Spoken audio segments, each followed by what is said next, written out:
देखिए, कुछ गाने ऐसे होते हैं जो बड़े पॉपुलर बन जाते हैं, पूरी एल्बम जो है बहुत पॉपुलर हो जाती है। फिर होते हैं कुछ रेंडिशंस जो उतने ही पॉपुलर हो जाते हैं और उन गानों को एक रिवाइवल दे देते हैं, एक नई सी जान दे देते हैं।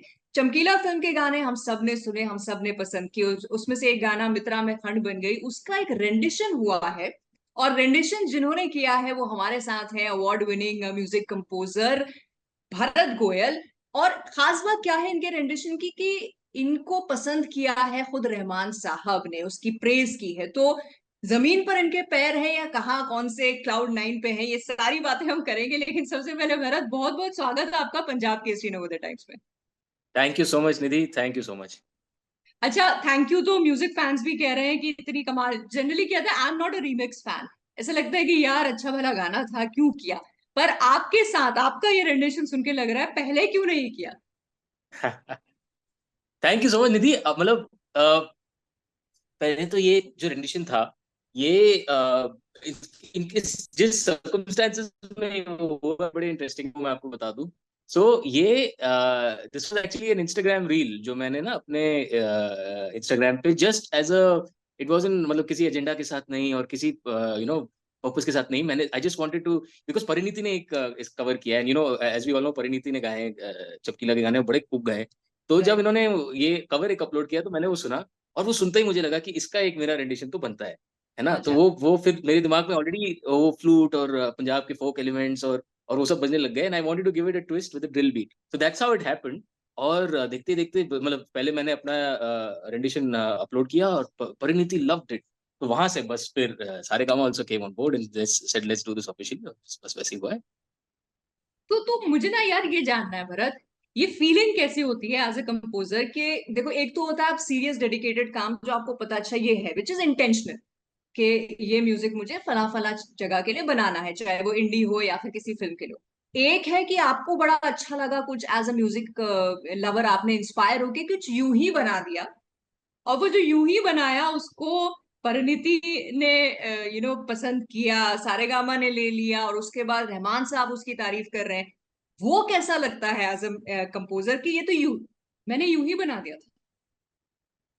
बहुत अच्छा लगता है। तो यूं ही बनाने का बेस्ट पार्ट मुझे लगता है, सबसे जो the best part is creative freedom. तो बिल्कुल जैसा दिमाग में आया, और बिल्कुल इसमें दिल से निकला हुआ जो म्यूजिक होता है, आई थिंक वो that is what has happened in this particular case.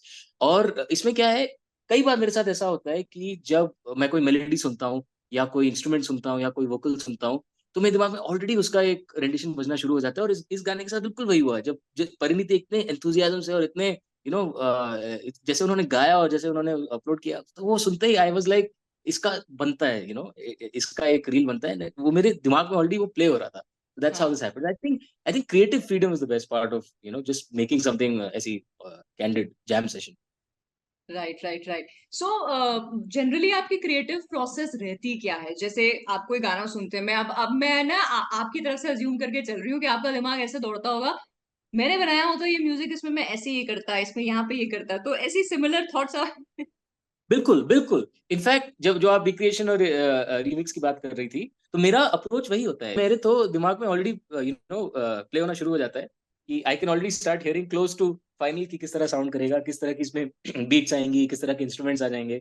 तो वो मेरे दिमाग में ऑलरेडी प्ले होना शुरू हो जाता है, which is in fact that's also what happened, जो मैं आपको कह रहा था कि जो रिक्रिएशन और रीमिक्स का आपने जो पॉइंट हम्म। किया, कि मेरे लिए recreation is an opportunity to, कि अगर मुझे ओरिजिनल गाने को प्रोड्यूस करने के लिए, को डिजाइन करने के लिए ही एक अप्रोच किया जाता, तो मैं किस तरह से इसकी डिजाइनिंग करता हूँ, मैं किस तरह से इसको प्रोड्यूस करता, किस तरह से पेश करता, that is my sort of imagination. So instead of recreations and remixes, I like to think of them as reimaginations, कि अगर हाँ जी। Right, right, right. अच्छा, बट एक तो हो गया कोई गाना ऑलरेडी बना है, पॉपुलर है, और फिर आपने उसको रेंडिशन किया अपनी, जैसे आपने कहा री इमेजिन उसको किया। दूसरा है जब फ्रेशली एक एक एक वर्जन म्यूजिक आपने क्रिएट करना है।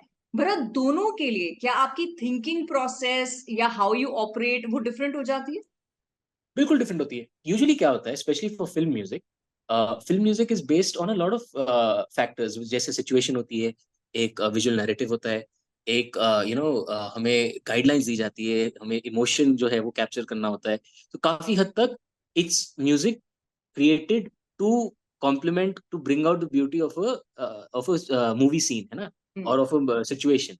तो उस हिसाब से जो अप्रोच होती है और जो ऑर्केस्ट्रेशन होती है, जो डिजाइनिंग होती है, वो काफी अलग हो जाती है इंडिपेंडेंट म्यूजिक में। एंड जैसे अब इस पर्टिकुलर केस में there was no fixed guidelines, there were no fixed instructions. This was just what creatively what came to my mind, and I just put it out like that. अच्छा, और आपके जब renditions आते हैं तो जो हमारे म्यूजिक इंडस्ट्री के महारथी हैं, रहमान साहब हो गए, सोनू निगम है, बाकी सिंगर्स भी हैं, तो वो काफी कॉम्प्लीमेंट करते हैं, एक तरह से उसको प्रमोट भी करते हैं, तो ये इस तरह की वैलिडेशन कैसी फील होती है?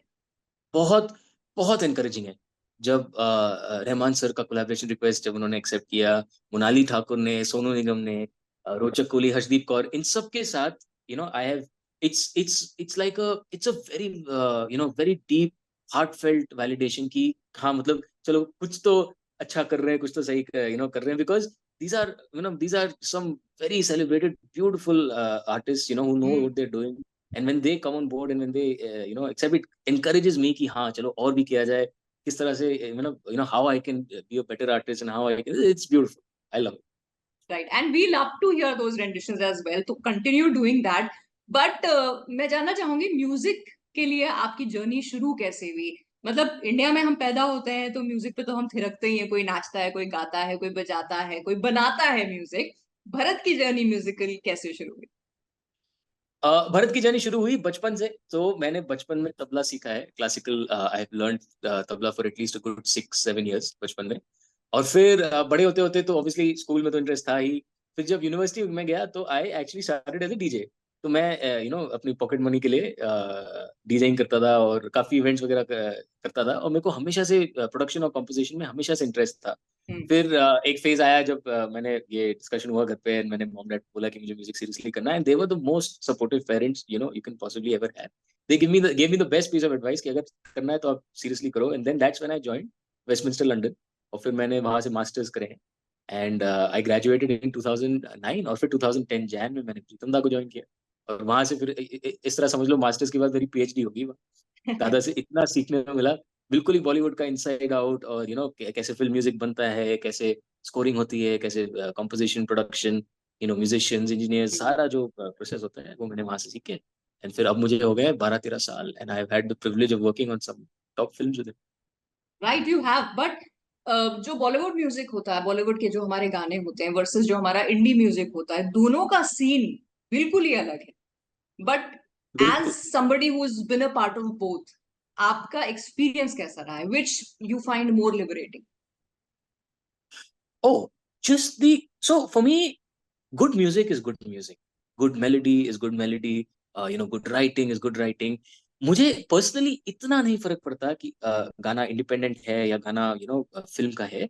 मुझे the underlying fundamentals of music ज्यादा मैटर करते हैं। So like for example, if I hear for example a Shireen song or a Justin Bieber song, at the same time if I hear a film composition from Pritam Da or a film composition from Rahman sir, जैसे जब मैंने विदा करो सुना चमकीला का, I think it's a beautiful song.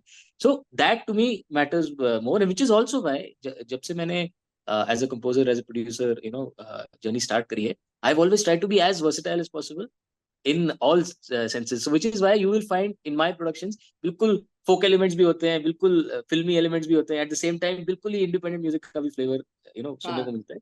So fundamentally the music are more important to me than the genres and the designation.